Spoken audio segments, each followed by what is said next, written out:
E aí galera, beleza? Aqui é o Gustavo Carneiro, né? Hoje eu vou falar aqui um pouquinho, né, sobre a independência do Brasil. Bora lá. A independência do Brasil. A mudança da família real portuguesa para o Brasil.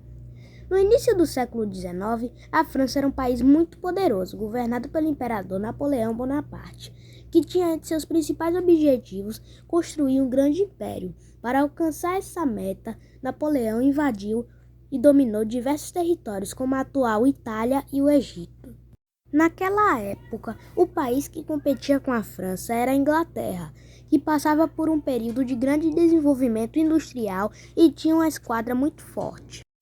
Na disputa com a Inglaterra, Napoleão Bonaparte estabeleceu em 1806 o bloqueio continental, uma lei que proibia qualquer porto que pertencesse ao Império Francês ou fosse dependente dele de receber os navios ingleses. Dessa forma, ele pediu o comércio da Inglaterra com diversas nações europeias, buscando enfraquecê-la economicamente. O governo português, no entanto, dependia financeiramente da Inglaterra, por isso não cumpriu o decreto de Napoleão. Assim, Napoleão ameaçou invadir Portugal.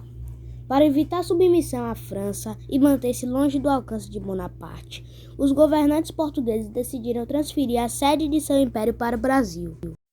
Assim, em janeiro de 1808, embarcações com a família real portuguesa e sua corte, composta de nobres, funcionários do governo, soldados religiosos e comerciantes, chegaram ao Brasil. Uma parte do grupo desembarcou no Rio de Janeiro, outra, com a família real, chegou à Bahia. Em Salvador, o príncipe D. João assinou um decreto que autorizava as nações aliadas à Inglaterra e a Portugal a praticar livre comércio com a colônia brasileira. Antes, o comércio era realizado exclusivamente com a metrópole Portugal. Esse decreto ficou conhecido como a Abertura dos Portos. A população escrava. O aumento da população originou a necessidade de mais mão de obra, o que ampliou o tráfico de escravos. Na primeira metade do século XIX, a cidade do Rio de Janeiro tinha a maior população de escravos do mundo. Historiadores acreditam que 2 de cada 3 moradores eram negros. Destes, apenas cerca de 5% eram libertos. Esse fato chamou a atenção de artistas e viajantes que passaram pela cidade no período. Há diversas referências a aspectos culturais relacionados à herança afro-brasileira no cotidiano da época, como a capoeira. No entanto, apesar de todas as transformações na sociedade carioca e brasileira, a vinda da família real não modificou a vida da população negra, que continuou sofrendo com a violência da escravidão, na forma de castigos físicos, separação de pessoas da mesma família e privação da liberdade. O processo de independência. As mudanças decorrentes na presença da família real portuguesa no Brasil podem ser consideradas o início do processo de independência do país, pois o período em que o Brasil sediou o governo português contribuiu para a conquista de maior autonomia. A transformação do Brasil em Reino Unido aumentou o descontentamento dos portugueses, que passaram a exigir o retorno imediato da família real para a Europa. O objetivo era centralizar o poder novamente em Portugal e controlar o comércio entre o Brasil e as nações amigas. Para alguns brasileiros, essas exigências significavam a tentativa de recolonização do país pelos portugueses. Em 1820, iniciou-se um processo revolucionário em Portugal que pretendia acabar com a monarquia. Para evitar que isso acontecesse, em 1821, D. João voltou para Portugal, deixando no Brasil seu filho Pedro, nomeado príncipe regente. Os portugueses queriam que o Brasil voltasse a ser colônia. Assim, passaram também a exigir que D. Pedro voltasse imediatamente a Portugal. Muitos brasileiros, porém influentes política e economicamente, principalmente de São Paulo, Rio de Janeiro e Minas Gerais, não concordavam com a volta do Brasil à condição de colônia e procuraram convencer D. Pedro a não voltar a Portugal. A data de 9 de janeiro de 1822 tornou-se conhecida como Dia do Fico, pois nela D. Pedro teria pronunciado as seguintes palavras: "Se é para o bem de todos e felicidade geral da nação, estou pronto. Digam ao povo que fico." Esse episódio é importante porque foi um marco do processo político que possibilitou ao Brasil separar-se de Portugal. Além da decisão de permanecer no Brasil, Dom Pedro tomou outras iniciativas, como a expulsão das tropas fiéis a Portugal e a convocação de uma Assembleia Nacional Constituinte. As cortes portuguesas e Dom João VI, porém, não gostaram dessas decisões e ameaçaram enviar ao Brasil tropas para obrigar Dom Pedro a retornar.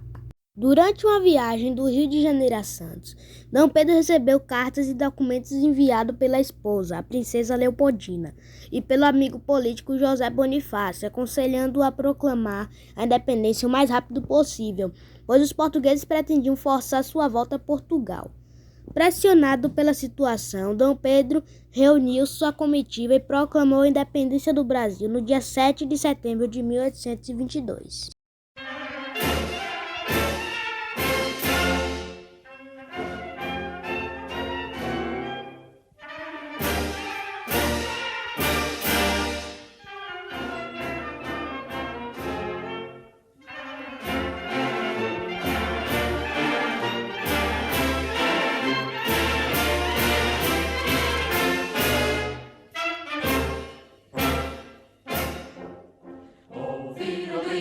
As margens plácidas de um povo heróico brado retumbante, e o sol da liberdade, raios fúlgidos, brilhou no céu da pátria nesse instante.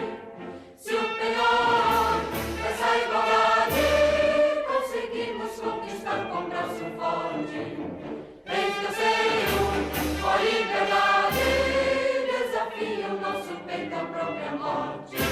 Ó pátria amada, idolatrada, salve, salve, Brasil nos olhos denso raio vivo, de amor e de esperança a terra desce, sem teu formoso céu risonho límpido, a imagem do cruzeiro resplandece, gigante pela própria natureza, és bela, és forte, pálido, colosso, e o teu futuro espelha essa grandeza. Outras vilas do Brasil, a pátria amada, pros filhos deste sol és mãe gentil, pátria amada, Brasil.